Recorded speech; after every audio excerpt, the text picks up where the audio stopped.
Masquera say Mare Zimbabwe, welcome to our channel Zim Confessions and Deep Secrets. Kanagari Kiptanka Kukuya Panino channel, please don't forget to subscribe. Subscribe, but don't forget to comment and share this video. Nasi Mare Zimbabwe, Tawigirai, Nyaburitswa, Neri Zimbabwe Republic Police, yo launcher my investigations, Ninyaya, Hima break-in, Aitwa, my offices are the Deputy Minister of Tourism and Hospitality, Tongai Mafidi Mnangagwa Moharari. So in a statement on Tuesday, July 9, the ZRP police spokesperson Commissioner Ponyati Wakabuda Chara Ivo, there was a breaking incident between 5 and 8 of July in Zimbabwe. The Zimbabwe Republic Police confirms that investigations are being conducted in connection with the report of an alleged break-in at the office of the Deputy Minister of Tourism and Hospitality Industry, Honorable Tongai Mnangagwa in Harare, between 5th and 8th of July. VaMnangagwa have contacted near the Newsday about the breaking incident. Vakabuda vachitaura ivo vachiti he is not sure kana pane zvino zvakabiwa mare Zimbabwe vakakonfirma mareports iwawo vachara vachiti sure pane mabreaking akaitika mare Zimbabwe kuoffice kwavo.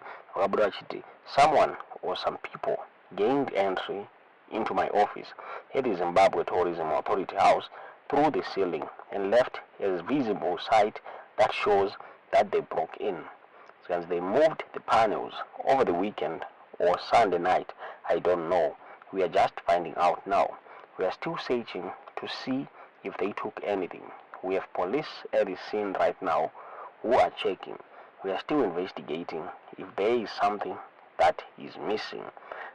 The breaking just 2 weeks after Panama security breaches near a fire imager kumba cousin NaMnangagwa, the Deputy Minister of Finance and Economic Development and Investment Promotion, kuda kwashe David Mnangagwa. We are no mwana or President Emerson Mnangagwa. The former break-ins are not involved the Mnangagwa family members. They are not entirely uncommon. The former similar incidents akamboitika at the President Mnangagwa's office during time yaitika succession battles before the November 2017 military coup. The funga office ya President Emerson Mnangagwa pamwe Vice President ikambobrekwa in zvakare nevanhu vasikuzikanwa kunzi ndianani.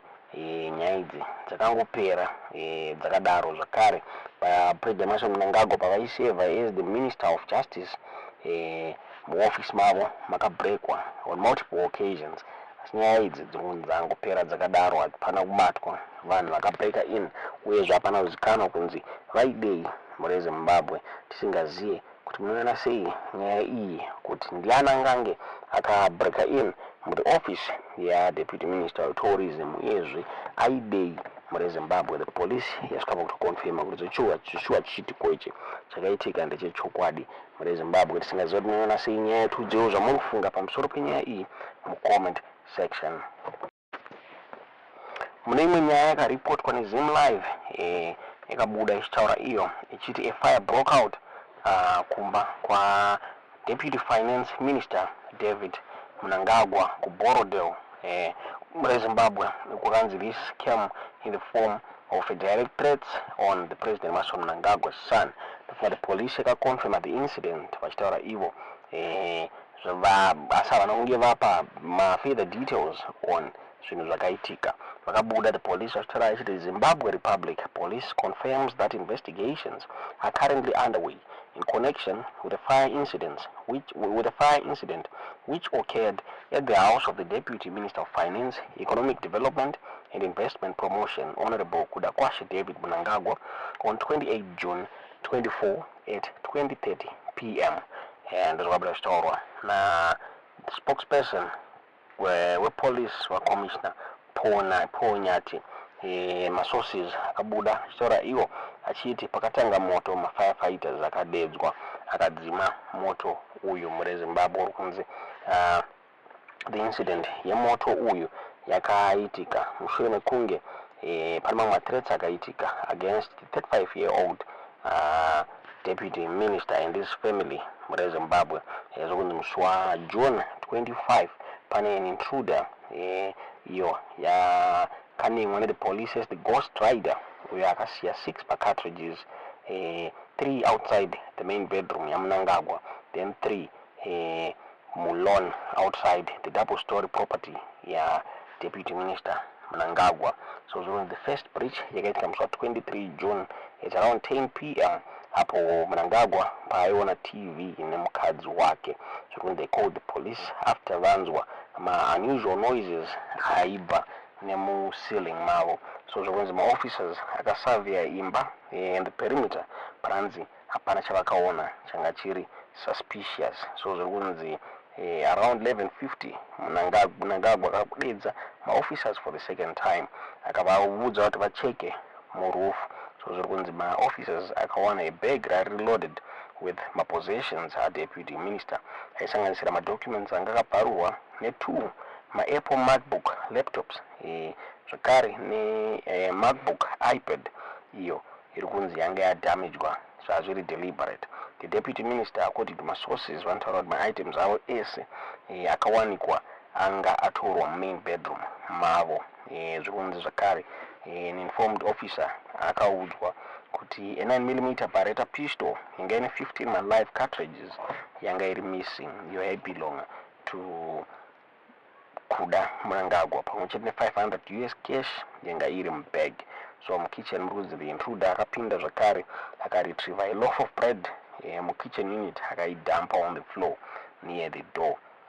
Munemwe zvakare incident the intruder akunzi akaenda mugarage akanocheka the headrest Land Rover Defender yaMnangagwa yanga yakapakwa mugarage imomo reZimbabwe. So the police yakauya on the property musi waJune 24 including the canine unit zvinzi but hapana zvakawanikwa zvemasuspects. So even papasangana evidence forced entry reZimbabwe. Then just after 7 a.m. musi waJune 26 the deputy minister akavingwa nemwana wake uya nemakore 8 years uyaenda kunonoka mubedroom remaparents ake and paanga kuda kunoka zvirikunzi akaona a live cartridge yanga iri padoor pafloor mureZimbabwe and mapurisa arikunzi akadedzwa.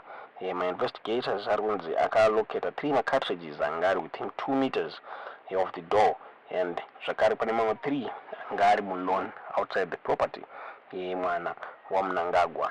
Kwatiri kuita hapana chati chaburitswa about these incidents, asi zvinhu zvashamisa vanhu vazhinji kuti why are these events happening almost at the same time. Is there anyone ari kuda ku ataka vanhu vapresident Mnangagwa? Tudze zvamuri kufunga pamusoro penyaya in comment section kuti what exactly is happening. Is there is president Mnangagwa's family under attack kana kuti these are robberies, robbers vari kupinda vasingazive kuti vari kupinda mudzimba dzevanhu vakuru? Tudze zvamuri kufunga pamusoro penyaya iyi mu comment section.